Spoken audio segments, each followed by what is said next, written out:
A humanitarian crisis is unfolding in the Democratic Republic of Congo after a volcanic eruption killed at least 32 and left thousands homeless. Crucial infrastructure has been damaged, disrupting aid deliveries to one of the world's most food-insecure places.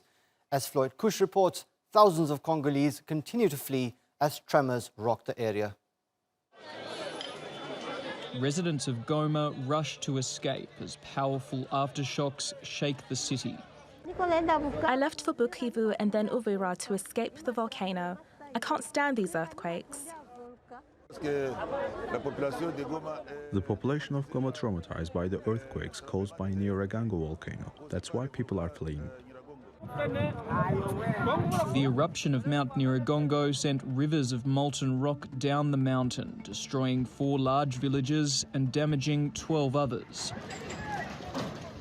Dozens died and around 5,000 people have been left homeless. Returning villagers found their houses levelled and livelihoods erased. I only just finished building this fence. Suddenly, everything is gone. The children keep saying, "Daddy, we need this or that," but we have nothing. Humanitarian officials fear the situation in Goma will worsen. The city's already basic infrastructure is now crippled, leaving 500,000 people with no access to drinking water, food and other necessities. And prices of basic supplies at local markets have shot up. It could spell disaster for some of the poorest people in the world. Around 73% of the DRC, or 60 million people, live on less than $1.90 a day.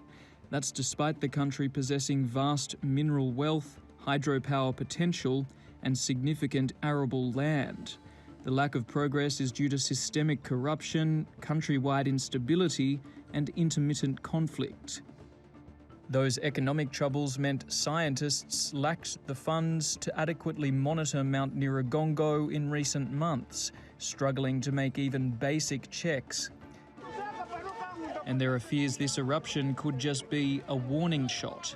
Observers say recent activity resembles the lead-up to major eruptions in 1977 and 2002. The latter killed 250 people and left 120,000 homeless. The UN says the lava lake in the volcano's crater appears to have refilled, so there's plenty more lava threatening to spill down the mountain, leaving residents in limbo, counting their losses but unable to move on. Floyd Cush, TRT World.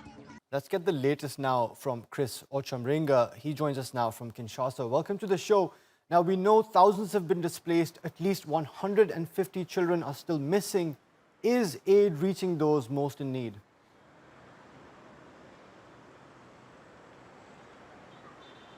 Well, from what we have gathered so far, there are more than 20,000 people who have been left homeless by this disaster.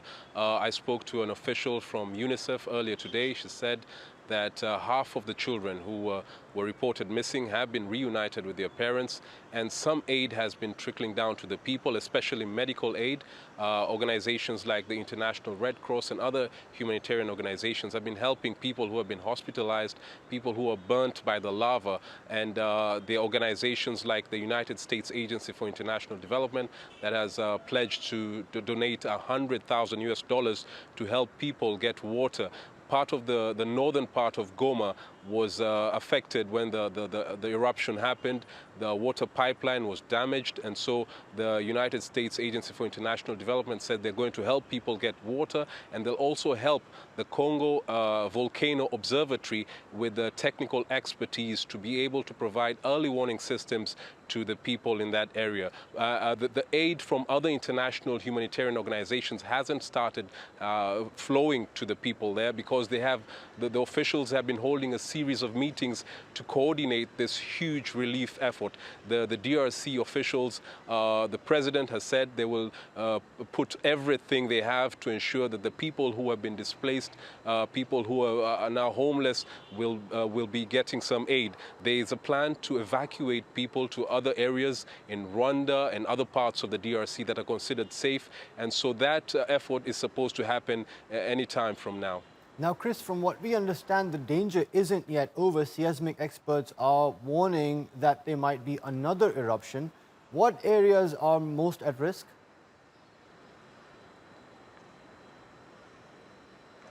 Well, that's right. The Congo Volcano Observatory has said has mentioned a number of areas that they consider to be red zones, areas that are at high risk, and they have urged people who are staying in storied buildings to relocate to other areas.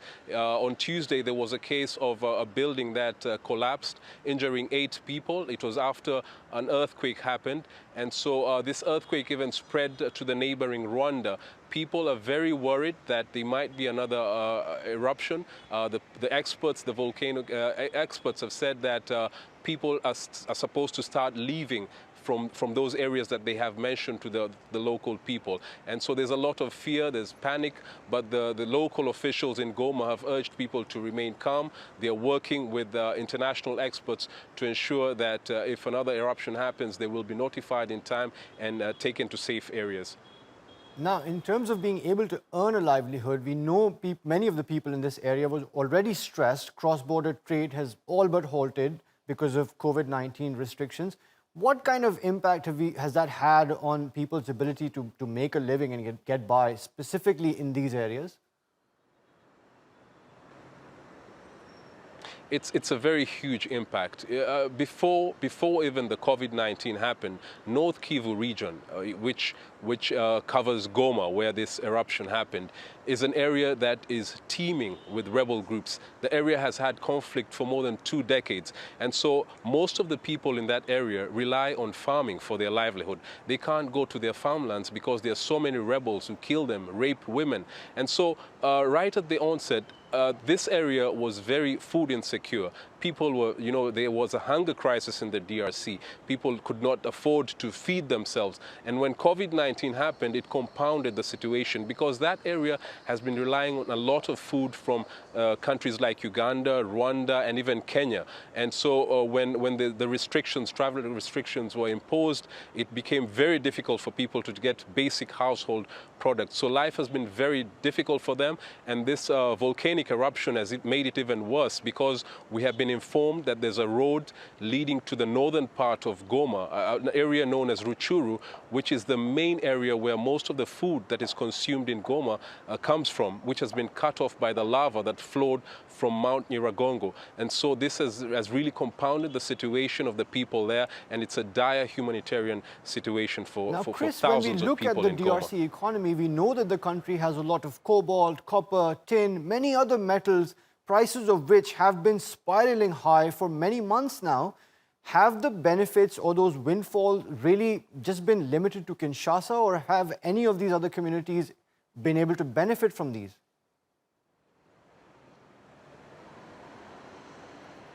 No, most of the mineral wealth in the DRC benefits multinational companies and officials in Kinshasa who signed these deals. The people in these areas are living in abject poverty. It's a huge tragedy. This country, like you mentioned, has a lot of mineral wealth, but the people living in these areas where this wealth is are really suffering. And that is why there's a lot of rebel activity in those areas. People feel very, very disappointed with the government, the central government in Kinshasa, because they see all this wealth, being dug up from the ground, sent to foreign countries and used to develop those countries, and yet they're living in poverty. And so there are young people pick up arms to start rebel activity, to start taking people, abducting people, and doing all sorts of, nasty things to the civilians so that they can make money because they're very frustrated. It's a very huge tragedy what is happening in the DRC. A huge tragedy indeed. Chris Ocamringa there in Kinshasa. Thank you very much for joining us on the show.